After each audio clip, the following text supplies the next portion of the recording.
we have to realize that we've been sort of brainwashed into believing that anytime our kids aren't with us, they're in terrible danger of being kidnapped by a guy in a white van looking for his puppy, or, also tragic, not getting into Harvard. And as a result, terrible, I don't even like to think about it. But the upshot is that we are spending way more time with our kids than our parents spent with us, usually helping them do things that they could do on their own. And I call it the adult takeover of childhood because it's so vast that the University of Michigan did a study 2 years ago, and they found that parents want to give their kids independence. They recognize its importance. But the majority of parents of kids age 9 to 11, which is tweens, right? Kind of old, will not let them play at the park with a friend, will not let them walk to a friend's house. And if they're at the store shopping together, only 50% will let their kid go to another aisle. Okay, that's the real statistic. That's University of Michigan. So sending your kid for a can of peas is like sending them to Nam, okay? It's just crazy. We gotta get braver than that. We gotta get brave enough to send our kids to the canned food aisle or to the park before their voice changes. So, how? Hi, I'm Lenore Skenazy. I am president of Let Grow, and I am the founder of the Free Range Kids movement. First, for people who aren't already familiar, what is free range parenting? It's the idea that kids are smarter and safer than we give them credit for, so they don't need us. They don't need us. Not that they don't need us at all, but they don't need us to help us that much. They don't need us to supervise that much. I'm always interested in ideas like this where, to me, a lot of it seems like extremely straightforward, and yet it's often presented as like with the controversial idea that kids should have independence. So why do you think people regard this as controversial? I guess there's a couple reasons. One is it's more fun if it's controversial. It gives you something to talk about. Two is I think we have gotten to the point where we've forgotten that kids can do anything on their own. I mean, you see parents. I once talked to this guy, and he said that every morning, he takes his 7-year-old to the bus stop, and they live 2 houses from the bus stop, and then he waits there. And I said, why? And he said, I have no idea. Uh-huh. And that's what I'm trying to make people look at and go, come to think of it, that makes no sense. Goodbye. I'll be here or I'll be at work. I mean, all of parenting is, but you in particular and the ideas that you're known for are at the intersection of not just parenting, but also culture and media and fear and ideas about like community and others. Like you're hitting at all of these pieces that are real fault lines and insecurities in our society. I'm so glad you noticed that, because I feel like I wouldn't be doing this for all these years if it was just here's how to feed your kid a balanced diet or something like that. But it does feel like, how did we get from my generation, which is a long time ago, when even the stay-at-home moms stayed at home, right, and let their kids go out into the world and lived without knowing anything about them from 8:30 in the morning till 3:30 in the afternoon, and then again from 4 till 6. Mm-hmm. And somehow that was not only considered normal, nobody was having a breakdown, nobody was saying, aren't you worried, and nobody was giving us, my parents, updates. And what happened to being able to live with not seeing and knowing everything your kid is doing every second? That's a huge cultural shift. And it's a burden on parents because now they feel like they must be in the know and they must be, tracking or talking to the teacher or just checking in or putting a kid in some organized activity where somebody else is watching them. How did we get to the point where we don't trust our kids, our neighbors, our own parenting at all? Before we get even deeper into the conversation, I feel like whenever we talk about parenting topics and kid topics on the show, I always just want to give like 3, I don't even want to call them disclaimers, but 3 things that I really believe so you know where I'm coming from, which is the first one is that parenting is really hard and it requires making an enormous amount of decisions that no one could possibly be prepared for. And many of those decisions will be quote unquote wrong or suboptimal, and that's okay because nobody ever had a perfect parent. Like that was literally the second thing I was going to say, which is great. I love that, which is like there's no way to get it right, and it's not even possible or desirable to get it all right. And then I think the last one, which is important, I'm a parent. I love being a parent. I love having my son, but I also really believe that your life is just as valid, full, complete, and meaningful if you don't have kids. Right.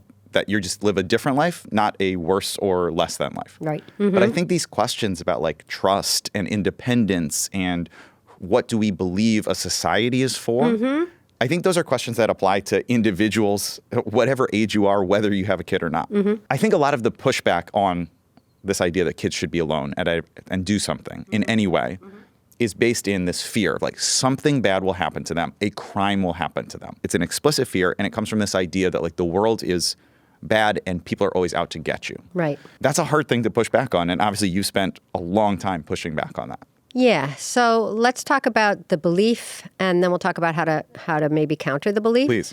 But there's a belief a lot of people share that the best way to prepare your child for the world is to tell them, you know, it's a mean world out there. You better be prepared. Don't be a sucker. People are out to get you. You know, don't let them take advantage of you. Always be on your guard. And there was this really cool long study, and you guys are at TED. You'll go look it up, right? That found that these are called priors, I think, like what is your prior belief in the world? And parents who tell their kids that think that they're doing them a favor because they're making sure that they won't be patsies, they won't be doormats, right? They won't be taken advantage of. But somehow there was a giant long-term study done of kids who were told that versus kids who were told, you know, most people are pretty nice and, you know, keep your eyes open, but don't be distrustful. You can depend on the world. And the kids who were told don't be a patsy ended up having like worse relationships, worse jobs, less money, worse health, like physical health and mental health. And so the ironic thing is that, you know, we've been told that it's good to not to prepare your kid by telling them the worst case scenario, but in fact that doesn't help them. What I've found over the years is that you don't. There's no way to tell anybody, oh my God, the odds are so small that anything bad will happen to your kid, because they always go to the worst case scenario. I call it worst first thinking. You go to the worst case scenario and proceed as if it's likely to happen. So the only thing I've seen that counters that very that deep fear is being sort of pushed to let your kid do something even before you're ready, because you might never be ready. And you say, you know, like it. So the Let Grow homework assignment, it's called the Let Grow experience, is when kids get the assignment, go home and do something new on your own with your parents' permission, without your parent. So then your kid goes to the store and they come home beaming, you know, because they got the milk or they got the stick of butter. What is it? The stick of butter and a loaf of bread and a carton of milk, like on Sesame Street. Or they totally screwed up and they forgot to get the change and they lost their mitten, and it's still okay, because even if they screwed up, it was okay. And only that real life experience of your kid being separate from you, doing something on their own, changes you, because parents are hardwired to worry, but they're also hardwired to want to be raising a competent human being who will exist when they're gone, right? And so you get this real flood of, I guess, endorphins or just confidence, and that allows you to do it again. A parallel that I've thought about when in preparing for this interview is I really love to swim, and I love being in the ocean or lakes or rivers. And of course, if I'm swimming in the ocean, it is also true that there are sharks or stingrays or something somewhere in this vast expanse of water. And it would be really easy to say, like, because there's the chance of a shark, I should not enjoy this thing that I really enjoy. But I can read the statistics and understand that I'm like far more likely to be killed by a vending machine falling on me than a shark. And then Watch out. Yeah, and so I don't avoid vending machines. And the only way to like get over that like visceral fear, for me at least, is to just like go and be in the water and then realize like it's okay. I didn't get attacked by a shark, and it was so great. It felt really good. And then I keep going, and it feels better every time. And eventually the idea of like a shark attack, I'm like, yeah, but I also could get into a car crash on the way to the beach. Oh, much more likely, yeah. Much more likely. And I feel like that experience is way heightened with parenting, but you kind of have to have that over and over of like something might happen, but it probably won't. And the only way to get out of that visceral thing is to just allow the kid to do some version of this. We had a psychologist named Camilo Ortiz do a pilot study of independence as actual therapy for kids with a diagnosis of anxiety. And normally he does cognitive behavioral therapy.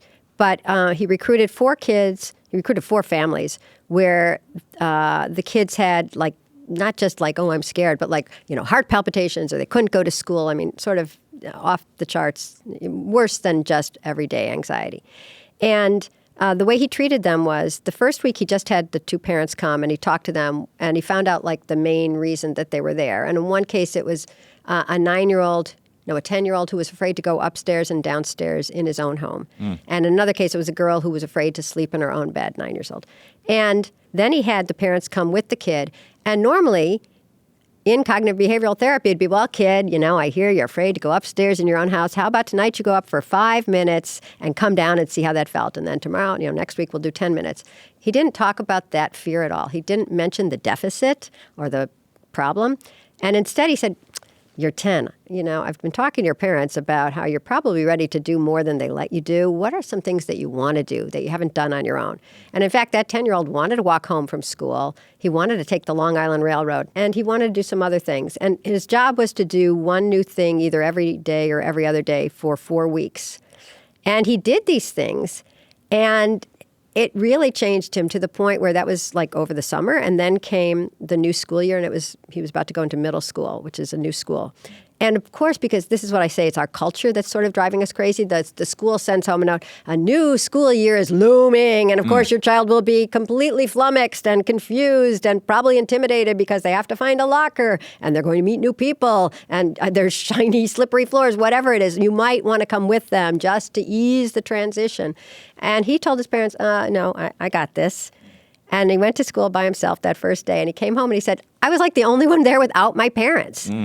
So to me, it says so many things. It says that a little confidence goes a long way. Knowing that your parents trust you goes a long way. And then you have a culture undermining you every step of the way, pretending that going to a new school is so hard that no child should ever have to do it without, parental guidance, which is not true. We can all go to a new school and make our way. It also feels like there's this real hesitance to believe that you can learn these skills, that like skills are learnable. It's like, I have to do it for my kid because like there's some sort of set level of ability that they have, and they only get it by getting older, not by trying, right? Yeah, or they only get it by being specifically taught. I was reading some meme yesterday. Shows you where I am at. I love the reading a meme. Yeah. I was reading, well, there are some words. And the words on this one were, if school started at age 0, there would be, classes on how to teach your child to walk. Because we've started to assume that everything needs adult guidance and specific instruction as opposed to things kicking in. But a lot kicks in, and we don't see it anymore because we do have all these classes to teach kids things. And so that's why my whole TED Talk boils down to, I hope the title they give it is Spend Less Time with Your Kids. Because when you do, they will start learning stuff on their own, and they will be clumsy and take minor risks and sometimes be, mean or hurt or whatever. And, that's okay because that's how they get to this competence. To think that it's all adult-led is like, nobody taught you to speak, right? And that's because curiosity and the desire for things, like the desire to communicate, the desire to make things happen, are innate. And we keep forgetting that there's any innate curiosity or drive in kids. And, the whole teachable moment idea, let them have some curiosity of their own. And what looks like dawdling and what looks like inefficiency is how you become efficient, right? So my son is a toddler. And because of that, I get fed a lot of, the social media algorithms feed me a lot. And I do think that everything you're saying really resonates with what with my prior beliefs and what my inclination is. And also, I think one of the challenges is, especially since I'm doing it for the first time, there's this fear and guilt and fear of shame. Yeah. And so, you gave the example of, it's not like you needed to teach them how to speak. Yeah. But literally on my phone, I'll get videos that are like, if you don't do this, your child will not learn how to speak correctly. Make sure that you're mimicking the sounds back to them. That is like a very common thing that I see on there. And I have the same thought as you. But wait a minute, how dare they? How dare they undermine you that way and turn parenting into this huge drag and fear-filled experience? That's just so unfair. Well, that's my question for you, is because I feel like I have a fair amount of confidence in myself as a parent, partly because I worked in an elementary school. And, you did? Yeah, I taught 5th grade. You did? Oh, my God. So I kind of have been around kids. Yeah. And also I just naturally really like being around kids and playing with them. And so I have a fair amount of confidence, but it is hard not anymore. Yeah, exactly. It's hard because you're like, there is a very strong feeling as a parent of like, well, you don't really get another shot at this. Like if I mess it up, then maybe they're going to be messed up for life. That's so interesting you use that phrase, the mess up phrase, because that's the phrase that I've been hearing a lot among kids. And when people talk about kids being anxious and depressed, one of the things is that they are so afraid of messing up that they're sort of retreating. And of course, I don't even want to talk about like social media and the idea of being videotaped while you're messing up. So then there's that whole other layer of potential embarrassment. But, did you mess up walking into the room? What if you tripped? Oh, my God, that guy cannot walk. I mean, nobody's perfect. And the idea that there is some straight path and otherwise you're deviating and your kid is never going to talk because you didn't say, honey, this is a cup of tea. It's so wild. I mean, it's really interesting that we have a culture that can drain us of so much common sense and confidence. And often it's so that they can instill something else, which is a class or a book or a product that you have to buy. And, I like our country, I like capitalism, but the easiest dollar to get from any human being is $1 of a parent that you've scared that somehow your kid is going to be hurt or fall behind. But I have a solution. Absolutely. I've spent a lot of those dollars. Don't spend any more. Okay, so this is a big question for you, which is what is the end goal of this movement that you're leading? How does society change when we embrace this? What's the big shift in the end? I think it would be a sort of trust revolution, like you would start trusting yourself. Evolution has created a way for kids to get ahead, even if you weren't speaking 3 million words to them at dinner tonight. You would trust your neighbors more because your kid would be walking to school and you'd realize that they were fine. And in fact, 2 doors down, the lady gave them a ball or whatever. So it would be trusting the school that you don't have to see pictures from them every day. You don't have to get a report from them every hour how the kid is doing. It'd be trusting the camp. You don't have to see if your kid is smiling at the cookout. It would just be sort of breathing easier. And one of the big lies of our culture is that the more information you have, the more easier you can breathe, right? Oh, you'll be tracking your child. Finally, you'll have peace of mind. No, my mom had peace of mind because she trusted me to walk to school and trusted the neighbors not to kill me and eat me, right? And information is sort of the opposite of trust. So this is an unformed idea, but Adam and Eve are in the Garden of Eden, and a snake comes along and says, look, you can track your kids, right? Yeah. It's like, oh, that'll give me peace of mind. Yes, you'll have knowledge. You'll know. When I have my phone, I show people that maybe this happens with your kid too as a toddler.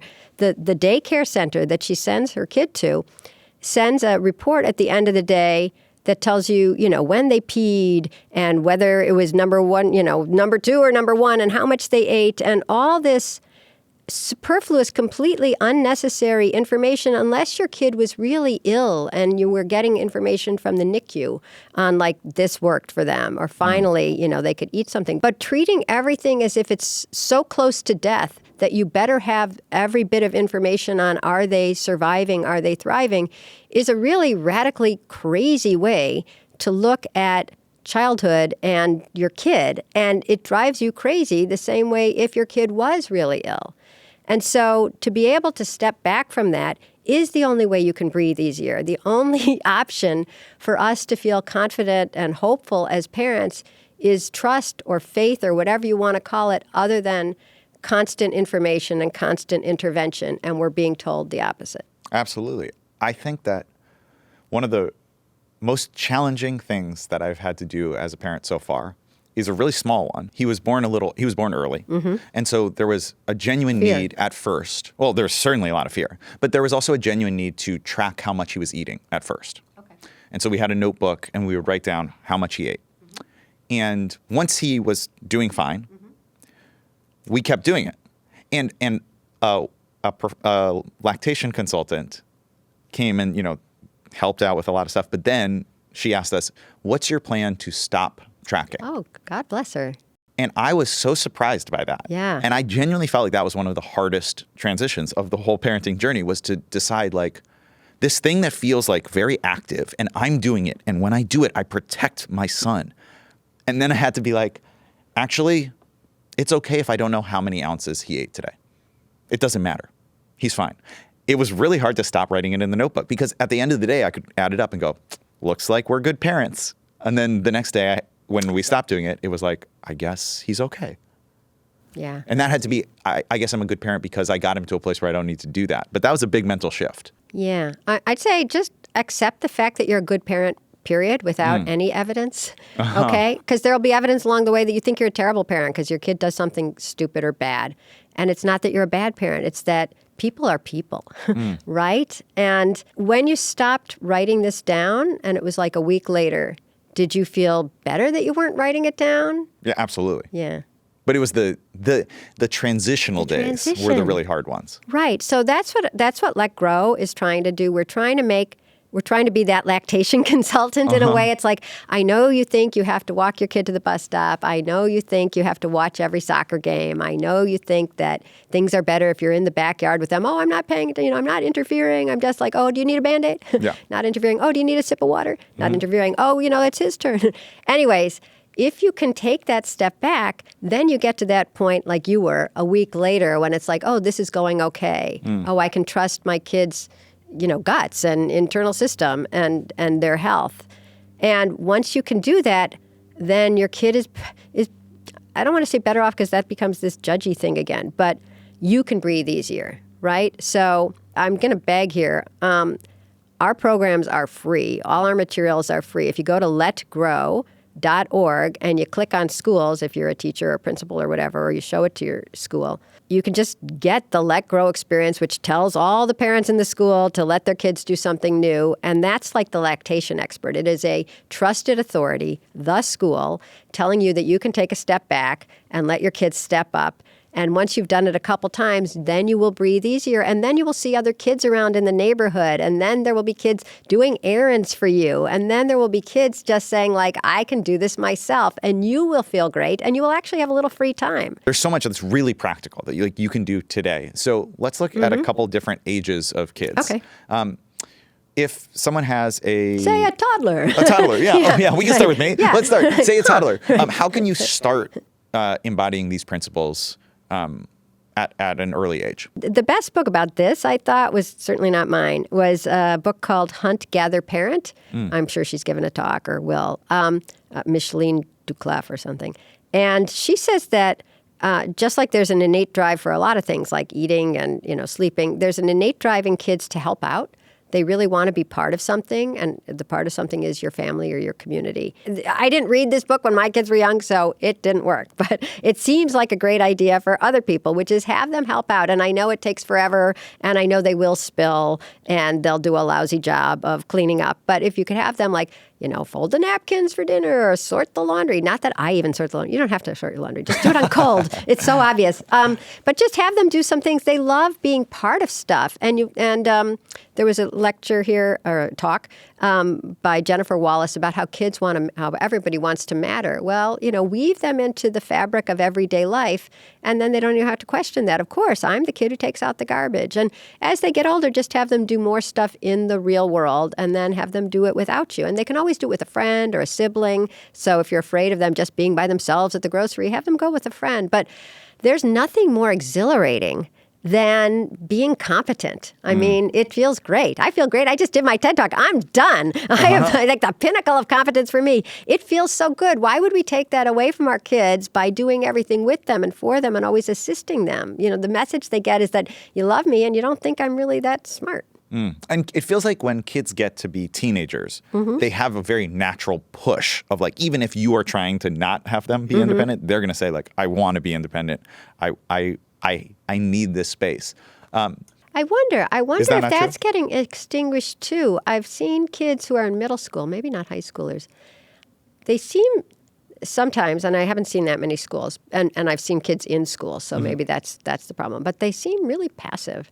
And you want that drive to be there, even if it drives you nuts. For thinking about like the practical thing that someone could do, what if they're listening to this, they watch your talk, they read your book, and they're like, okay, I'm kind of sold on this, but I haven't been doing this. Oh, so start What's now. the first step to start? Send them out to help you do something. Go get something, go run an errand, go talk to the neighbor. Help me with this. Or do this instead of me.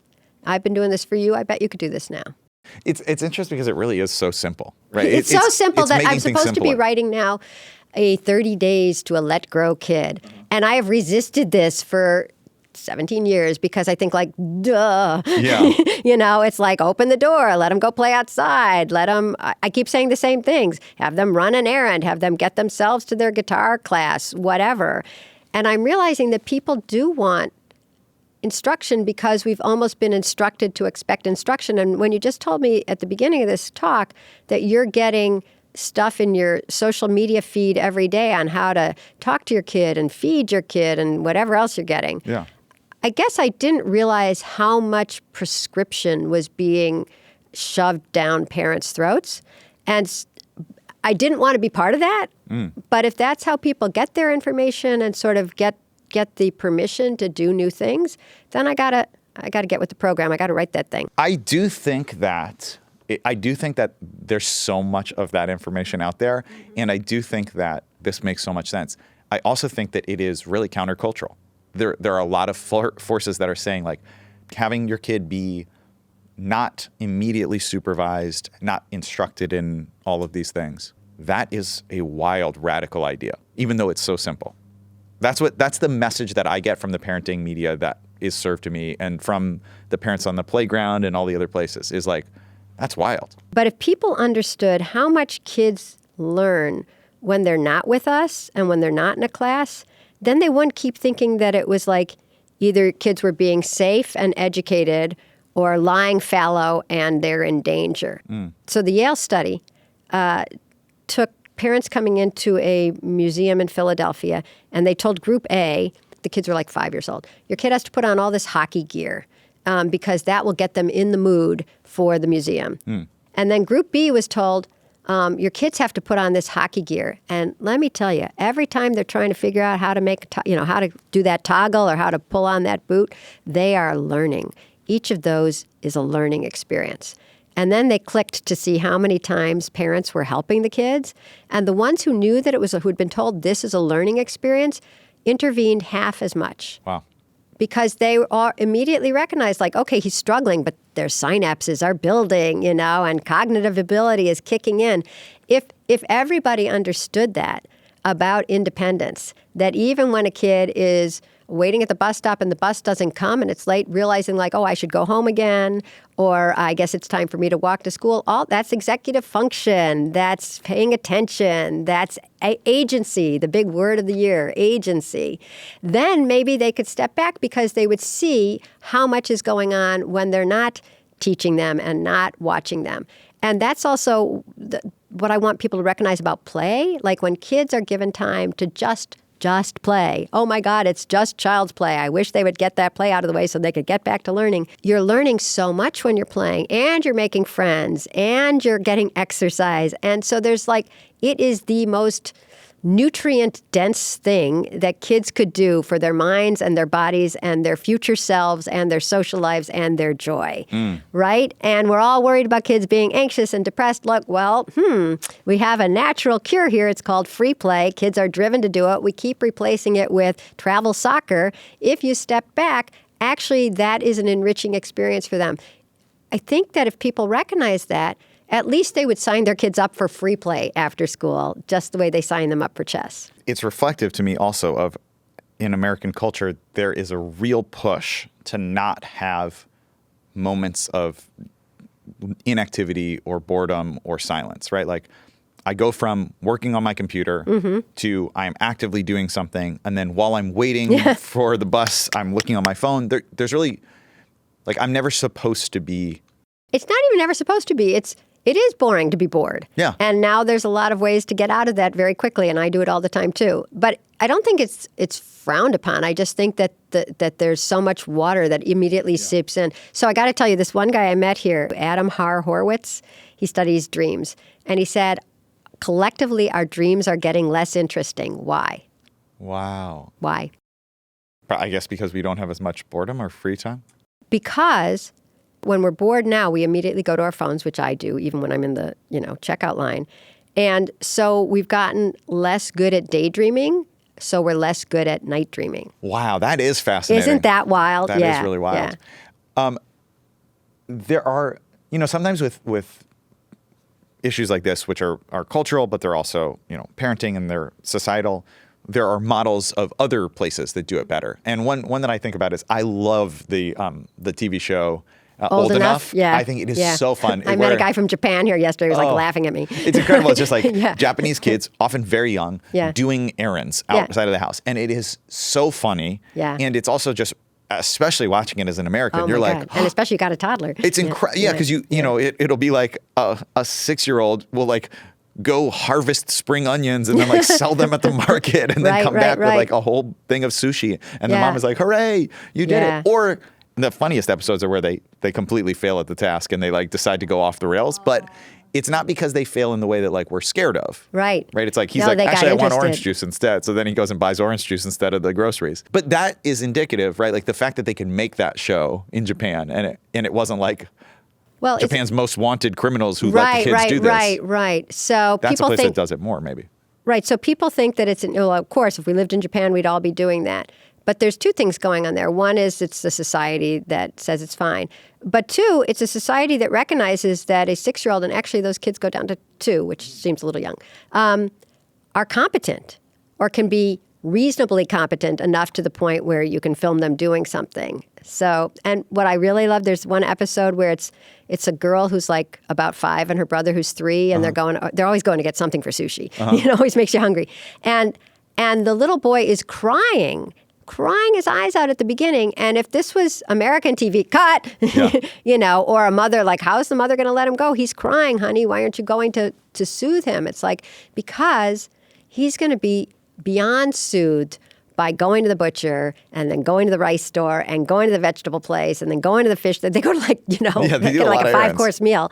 Right. And at the end, he's really happy and proud. And that dip is something that we almost don't allow. And it's really hard to allow it in American culture because we think we have to jump in when our kids are disappointed or a little frustrated or whatever, which is why my whole message boils down to we can't be with them all the time. But when you're with your kid and they're, confused or hurt, you inevitably step in. Or even if they're sub-optimized, let me do that for you, that's taking forever.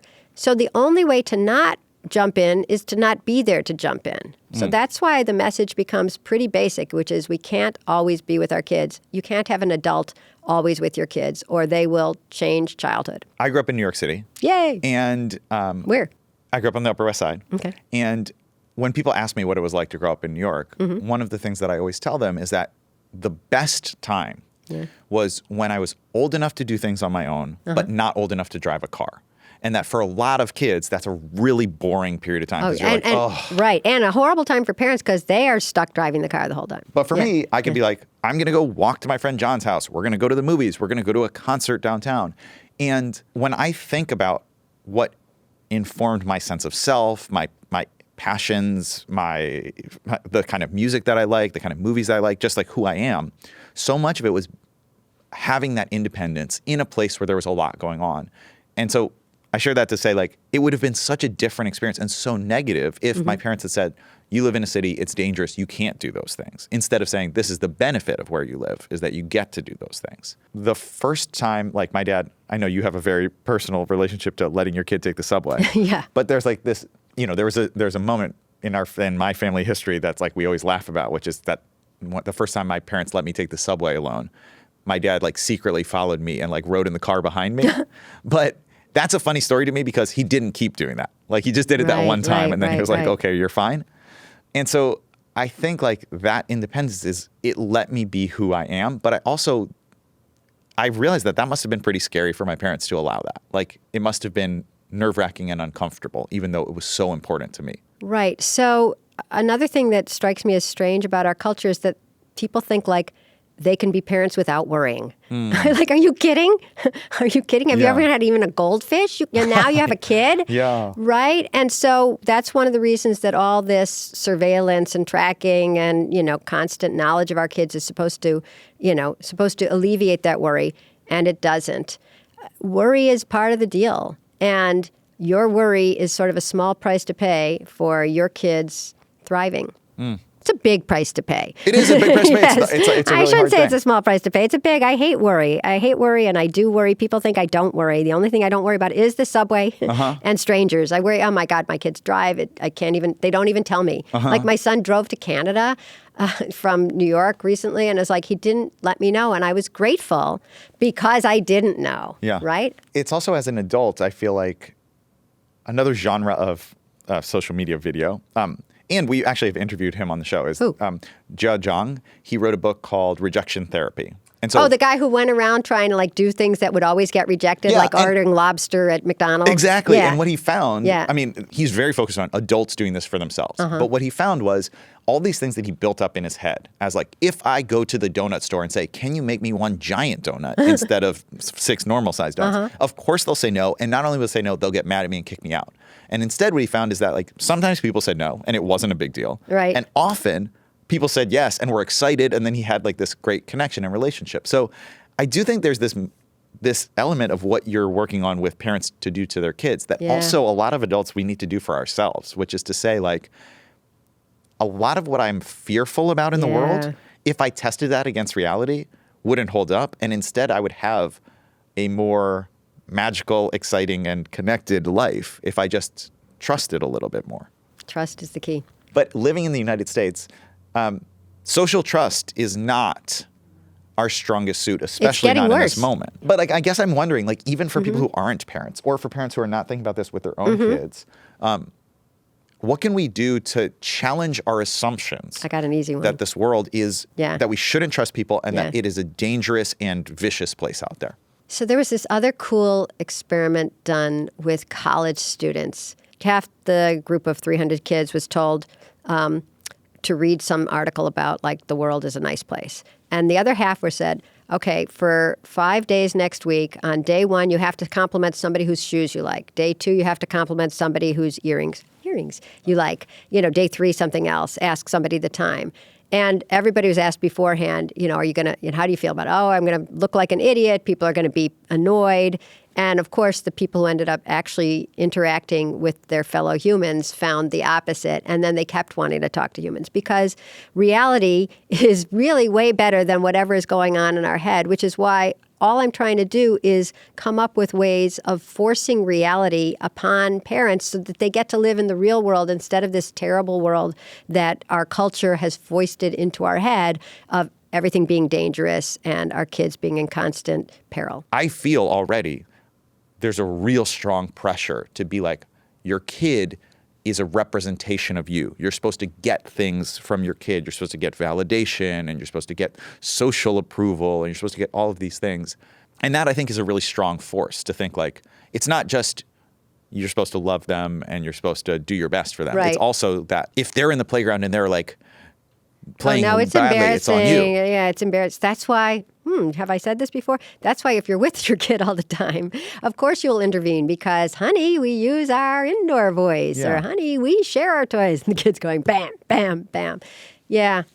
You know what, though? People will feel really great if your kid is bad because then they'll feel good. And so your kid will always be invited. Right? Yeah. But I feel this even like I try and push back on this for myself, but then I feel this like, I'll give you a small example. Yeah. I know that the way that you learn to use a spoon is by using a spoon. So if I'm alone and we're eating food, I'll be like, use the spoon, make a mess. But then if someone else is in our house, I'm like, it's going to be embarrassing to have the mess. Maybe I shouldn't let him eat with the spoon. Maybe I should give him food that is not messy so that they don't see mess. One of those things. Yeah. So I understand that not as like an instinct that is in the best interest of my child as much as it is in the best interest of the social image I have of myself. So try to get rid of that social image. Good luck. It'd be good if you could, because everybody knows that kids are total messes. What I wouldn't want to be around your kid with a spoon is if they're going to fling it, right? So I could understand, like, not wanting to get it on me. Yeah. Also, nobody's paying that much attention. It's sort of like, I remember in junior high being so acutely aware at a bar mitzvah of no one dancing with me. And I think that nobody was paying attention. And I'm weirded out that I still feel that way to a certain extent. Like, everybody's talking at TED. Doesn't anyone want to talk to me? I think that we're all creatures of intense mortification and self-consciousness. And if you could just realize how little anybody cares or is judging a toddler for not using a spoon well, you could ease up. Great. I love that. Thank you so much for being on the show. This was such a pleasure. Thank you. This was a wild romp.